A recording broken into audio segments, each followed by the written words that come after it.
It's a last waltz. A last waltz with you.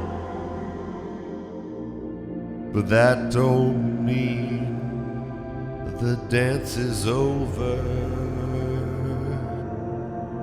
It's the last waltz. The last waltz was through. Oh, that don't mean that the party's over. What you doing over there, bro? Huh? What's you doing? What's going on? Oh, nothing, man. Just hanging out. Looking a little, Yeah. a little focused over there, huh? Let me turn this off. Hold on. Yeah. Sorry about that. You got something you got to tell us, bro? Oh, no. It's all good. You want to watch this movie? Yeah. Are we Okay. recording yet? Yeah.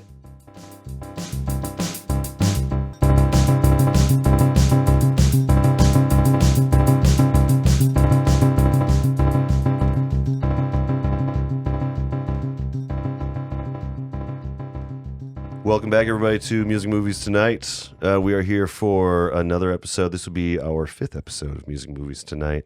I'm Brad. We got Nate.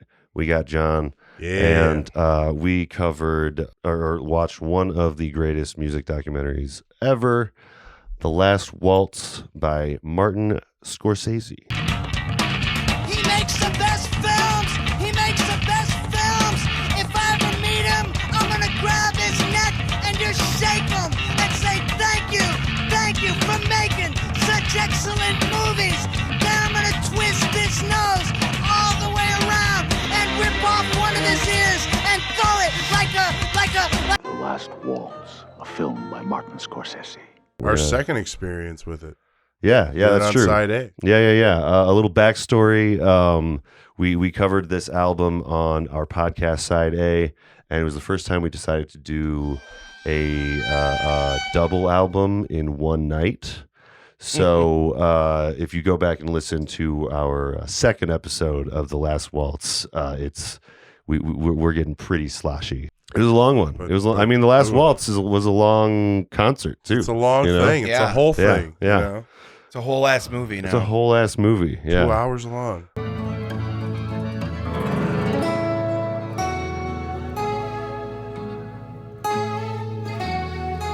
Yeah, we're definitely going to have to do a shorter one next time because the last two have been just shy of 2 hours. So, Yeah. Must be hard as hell to edit. yeah, you know, there's a lot of footage to go over, you know, but this one was a lot of it's basically concert footage spliced with interviews of the band. And if you don't know what the band is, just, and I know we're just saying the band, but it is one of the backing bands of Bob Dylan back in the day, and they were originally called the Hawks.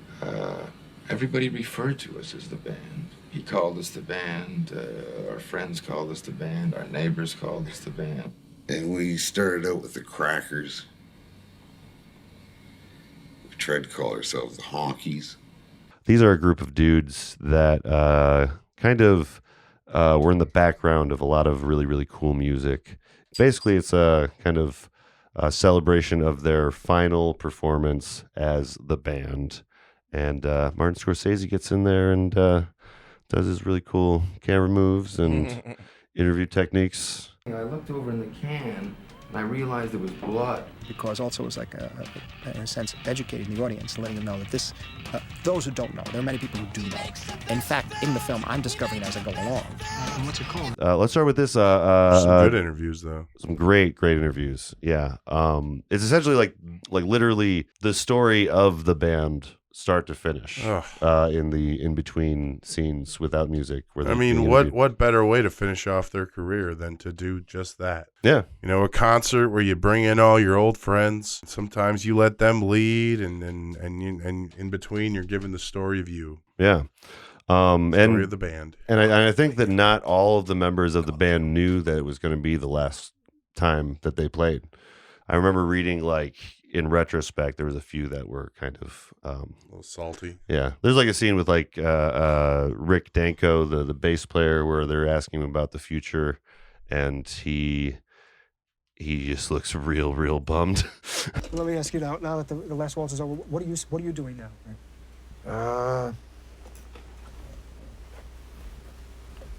Eddie, why don't you?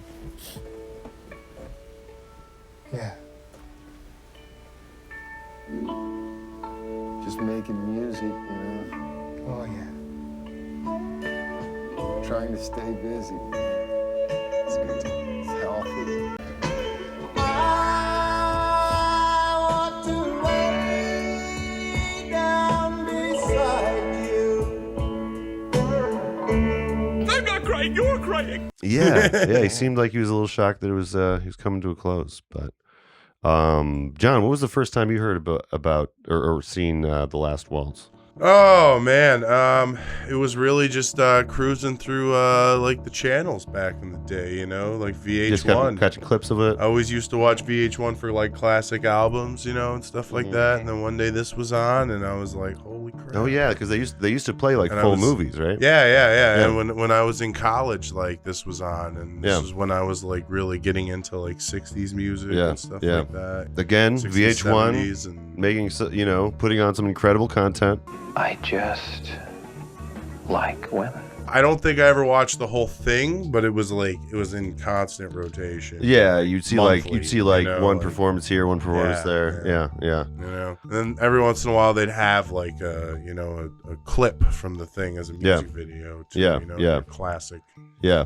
you know, albums or like music videos kind of section. Yeah, for me this was not something that I'd ever seen before. I was in my 20s and I had a roommate that introduced me to this DVD because it was one of the DVDs that he had. It was one of the things that he watched a lot while we were living together, and like I just came to, well, first of all, just be shocked of kind of cast of characters that it includes, which is like, you know, we got Neil Young, we have Joni Mitchell, Van Morrison, fucking Ringo shows up near the end. Yeah, he We does. get Neil Diamond. The list goes on. Muddy Waters. The list goes on. Fucking Staple Singers. Staple Singers. One of my favorites. Yeah, it is. Emmylou Harris. Was that the other lady? That was the lady with black hair. There's just, you know, anyone and everyone of Dr. the fucking John. time. Dr. John. Some thankfulness to the band and all the fellas. Old Cajun singer. But what about you, Nate? This is your first time seeing it. What was your this is initial my first reaction? time seeing it. I mean, it's very jammy and lots of songs in it that I recognize from other places, but like didn't Mhm. really put together that. I mean, I was kind of confused because I always wondered if these songs were the band's own songs, but a lot of them are actually covers, right? Yeah. A lot of like, you know, Neil Young obviously did his own song, Helpless, Yeah. Helpless. These guys really like, you know, they can come out and sing their own stuff and do their own original material, and then they can just slide right back and let one of their friends come out and just rock their shit, and and their friend is trusting that they're just gonna sit there and back it up like they're supposed to. You know, that's what one of the magics of like this concert is, that it's like it's showing them like that we're a band and we do our own stuff, and we're also comfortable just going back into what we used to do, jamming while someone else is singing. Yeah. They've done both, and they want to do both in their farewell concert. I like that. The hat and the bass. Better He cool off is- your strings there, boy. Well, yeah, like that's It's good one thing we were stuff. talking about a little bit is like the kind of lack of ego present in this recording, at least. Absolutely. You know what I mean? Like you definitely hear about, you know, egos clashing all the time in like rock music and you know, kind of the tumultuousness of that. But like this is like the opposite. This is like they're all like they obviously love being in the presence of one another. You know, we'd start having fun. You know what happens when you have too much fun. What about women in the road? I love them. That's probably why we've been on the road. I thought you weren't supposed to talk about it too much. Well, no, I guess we're not. I thought we were supposed to We're gonna go on. plan away from that sort of stuff. Get into something else. Also, since the beginning. Yeah, it shows. Yeah, it's a really, really warm experience, this one. Shows the experience they have with each other, you know, too. Speaking of the experience they have with each other, you want to take it right to Neil Young, and very, very early on in this set of performances. So we suspect that part of the reason that they're all having so much fun together on stage is the substances that might have been made available backstage. Maybe backstage, maybe a little bit. Yeah. Betty White. A little bit of Betty White, sniffer. Little pile of Betty White. Poo. There's so if you know anything about this, you might already know this, but infamously during Neil Young's performance, he had a just giant rock of cocaine in his nostril, just visible. Gotta break that up, buddy. At least half or quarter of that. Well, that's when you're like, I just got an itch, and you just start to press on it, and then it like breaks up. Whoa. Whoa! Not that we have any experience with these substances we're just talking about. Oh yeah. This is purely theoretical. Yeah. So apparently, after this, like his managers didn't want anyone to know about it because obviously, giant, cocaine rock. No one's manager wants that. No one wants that right in the middle of the thing. Yeah. So they spent time and money afterwards taking it out, and replacing it with like what ended up looking like a stray booger. Yeah, no tan.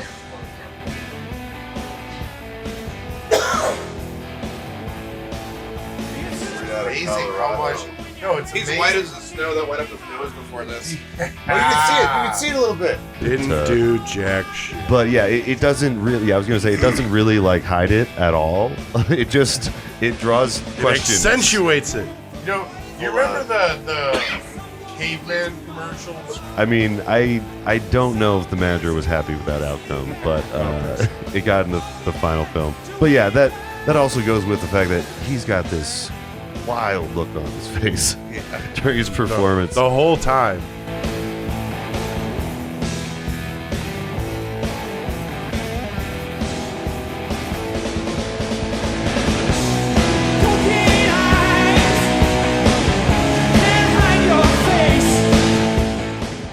Yeah, this was like one of my first times actually seeing Neil Young, and I think that visual was the first time I was aware of him. And I'm like, whoa, he's got an intense stage presence, this guy. Yeah, and they have like the angle they have on it is like not forgiving. It's fucking Neanderthal eyebrows. Yeah. Neanderthal lips. He looks like a Neanderthal at this angle. Really bad. He does. Really does. Holy shit. Very fucking bad. Encino, man. Very prominent brow and Neanderthal features. Encino, yup. Yeah. They should change that angle. Yeah, we were saying, what was it? Encino Man? Encino Young, maybe? Yeah. But yeah, we'll put it side by side. While we're talking about their features, we should also mention Garth Hudson, who plays the keys and the saxophone, and he also has a very, very prominent noggin. That guy's got such a big head. Or it just continues. It's like the Akira forehead. Yeah. He looks like he has encephalitis. Inflammation of the brain. Oh. Or he's Megamind. It really sticks out in like the interview scenes when he's in the background. Megamind. Megamind, yes. He's got he kind of looks like a cartoon almost. He looks like a Simpsons character or something. 5 head. 7 head.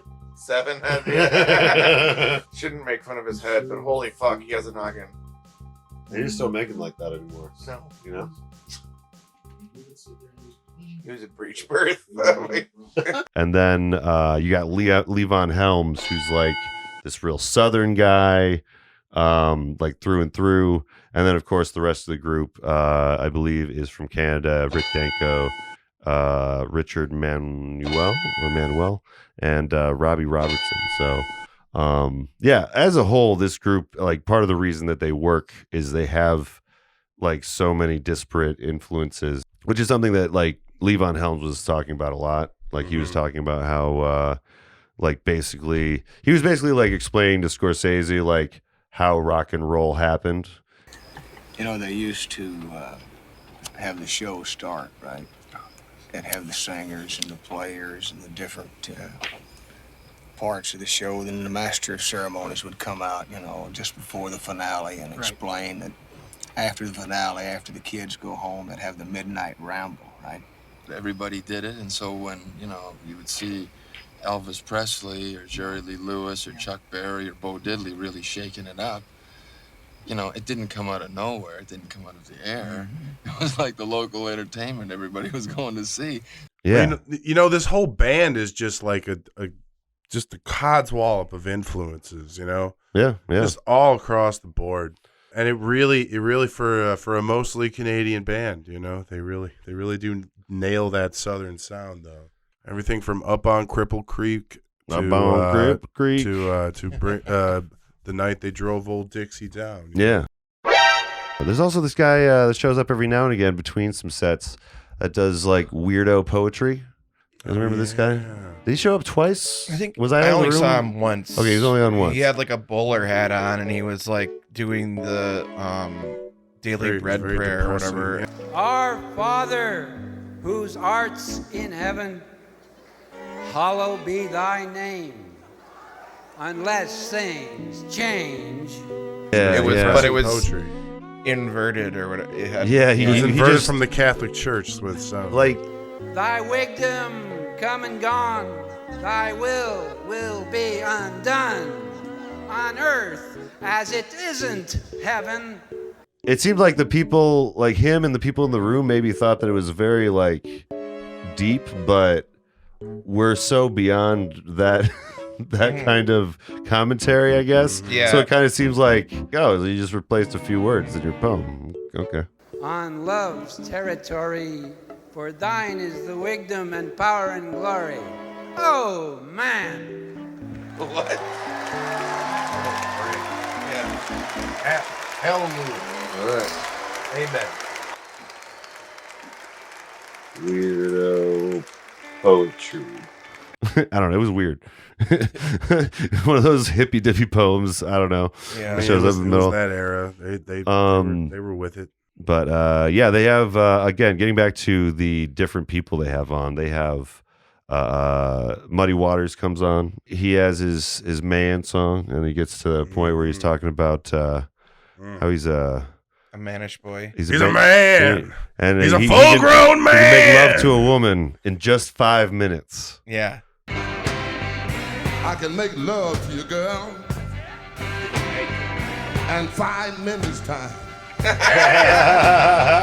But yeah, him just saying like, I make a love to a woman in 5 minutes, baby. Man. It's just, I don't know. You know, I tell you, the more I've watched this and listened to this, the more I feel like the Country Bears, the Disney movie was taken. They took examples from this for some of their they did a thing with the Country Bears. They were like a band, and they broke up, and then they did a reunion thing.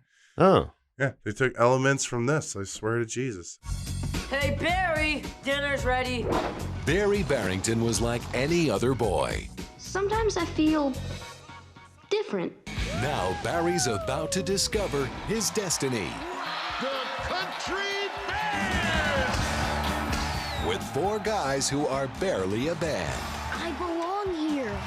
Welcome aboard, kid. The road has taken a lot of the great ones. Hank Williams, Buddy Holly, Otis Redding, Janis, Jimi Hendrix, Elvis. It's a damn impossible way of life. Then we had Van Morrison. That was so good. It was such a good performance. Great performance Even though he looked by really Van Morrison. but that was really good. Yeah, yeah.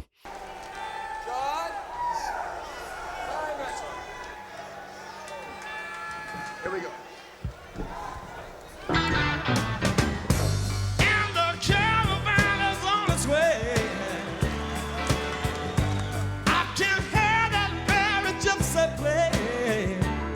He comes on, belts out one of the coolest fucking performances of the night.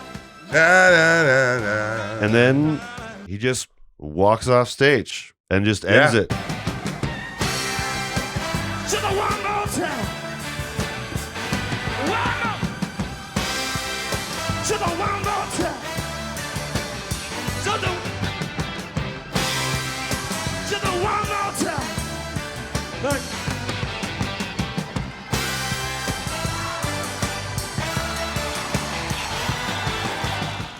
I will say one of my favorite recordings is the Staple Singers. The Wait. We should talk about the Wait. I've heard that raw from the when listening to the album Concept Hours version when we were picking clips, and I've heard it in this, and both just both just blow me away.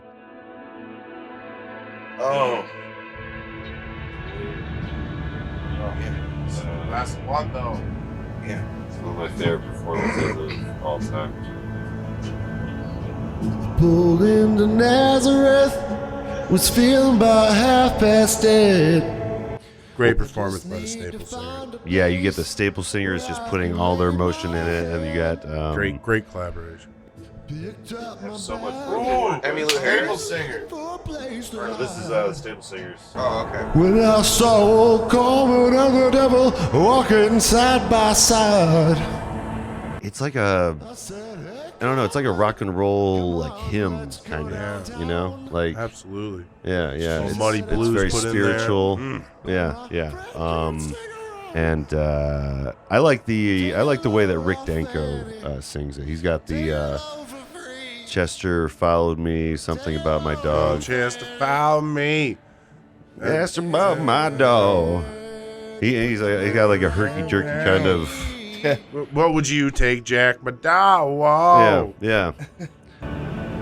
Crazy Chester followed me and caught me in a fog. He said, I will fix your rack if you take old Jack, my dog. Just another beautiful interpretation. Yeah.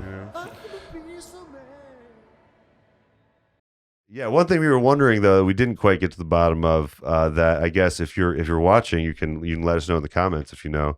I wonder if Martin Scorsese sought out the band for this, or if the band was like, "Hey, we got this final thing, and we thought that you would be good to bring it to life." What did Scorsese do before this? I don't really know. I feel like he's been around for so long, and for him, this is 76. Yeah, was he already a respected filmmaker? Right. Let's just stuff. You know what? Let's just look it up. Actually, Scorsese. Okay. I talked with Martin Scorsese about helping us. I didn't know him at all. I just knew his music. I admired them from afar, there's no doubt, and the music meant a great deal to me. So he was right in the middle of shooting a movie as well. It couldn't have probably been a worse time. I couldn't let the opportunity pass. It was this kind of crazy desire to get it on film, to be a part of it. That's been us our assessment of The Last Waltz. It was really fun to revisit it again. It's been a couple years, but I always come back to this every so many years. If you want to suggest any more music movies, let us know down in the comments. And please like and subscribe. I should have said that at the beginning. God damn it! Always like. You're supposed to say that in the first 30 Always seconds. like and subscribe. I would definitely recommend people check this out. It's a little long. You might want. It's a little long. Definitely hang out while you.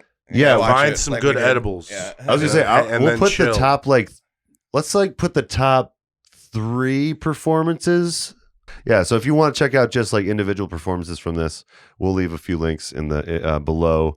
There's just anyway, if you're a music lover though, you'll probably enjoy the entire 2 hours. But it's a real celebration and ending of their career, or their time together at that point in their career, and yeah, this is going to be the end of this episode. Peace. Probably. Yeah, bye.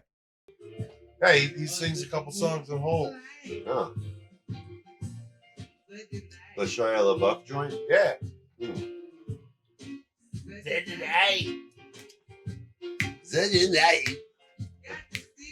You know, Randy Newman's really lucky his last name was an Oldman.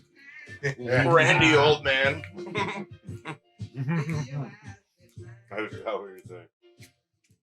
Send thankfulness to the band and all the fellas.